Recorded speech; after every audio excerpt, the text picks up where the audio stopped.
gave us a sneak preview of the new iPhone OS 4.0.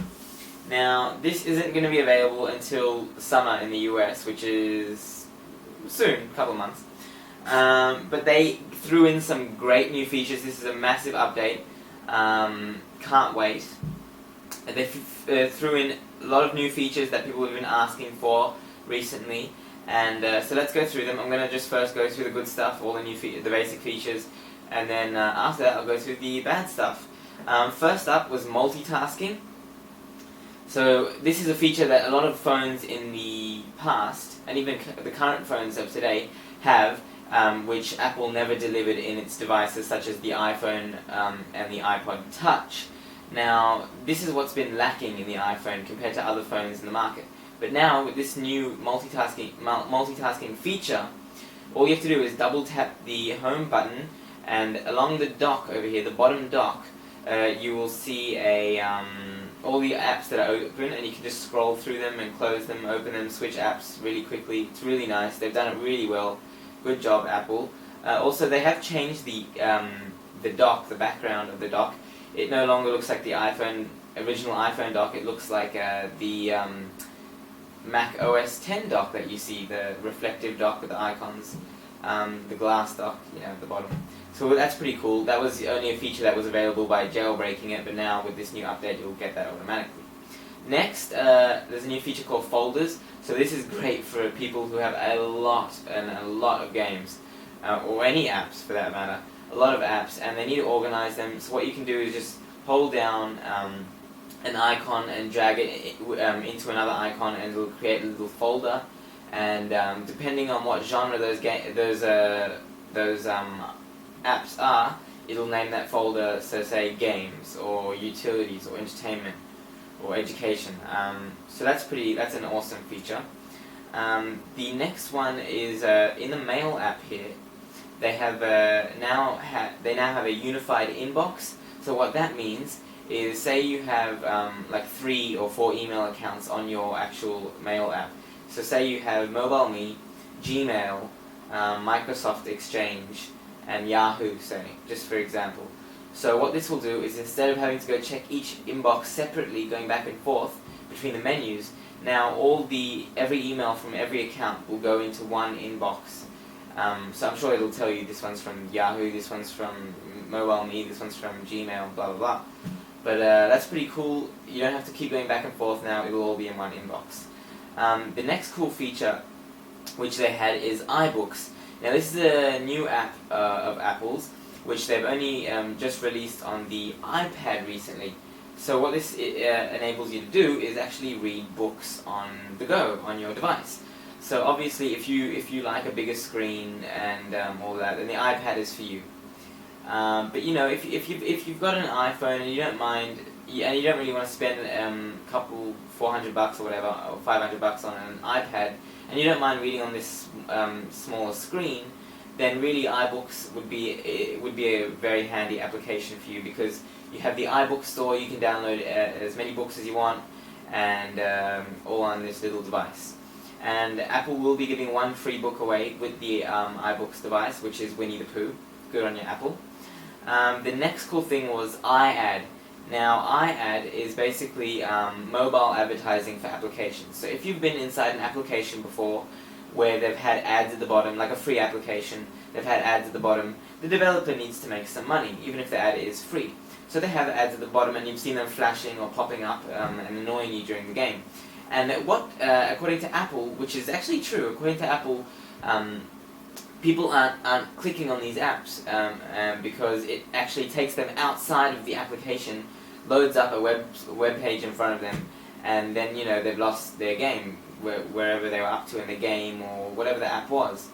So that's quite annoying. So Apple has developed something so that you can actually make the ad, once they click on it, open up inside the app without actually having to leave it, and you can close it at any time. And it's actually got more emotion, like a TV ad, so it's got video, it's got interactivity, games, stuff like that. So that's pretty cool. 60% of the revenue will go to the developer, and 40% will go to Apple, I believe, of the iAd sales. So that's pretty cool. Another cool feature that we're waiting for is wallpaper. So not only now can you change the lock screen wallpaper, but also the wallpaper behind the icons. Now this previously was only a feature available to someone who jailbroke their device, but now we're seeing this on the new 4.0 software, which is really cool. It's just the little things that make it nicer. Next, with the video camera, if you remember on the 3GS model, they obviously released a video camera, and also in the software, actually when you tap on a part of the screen, it actually focuses, a little box goes around the place that you tapped, and it actually focuses in on that area. So they've actually done that also now for the video camera on the 3GS. So you can actually tap to focus on a specific spot in the video.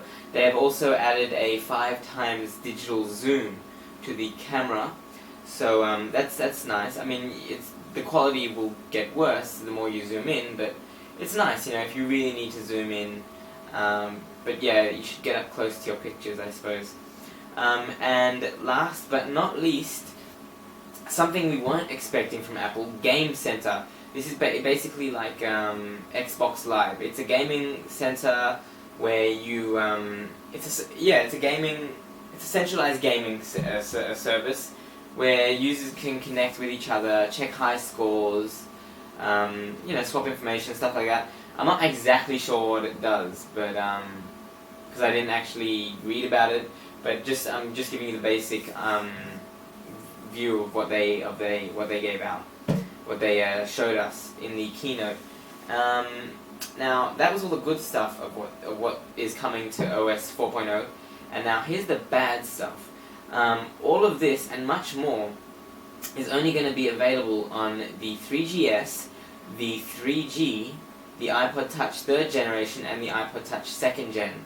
So that means I've got an iPod Touch 1st gen, and people with the iPhone 1st gen, we get left behind.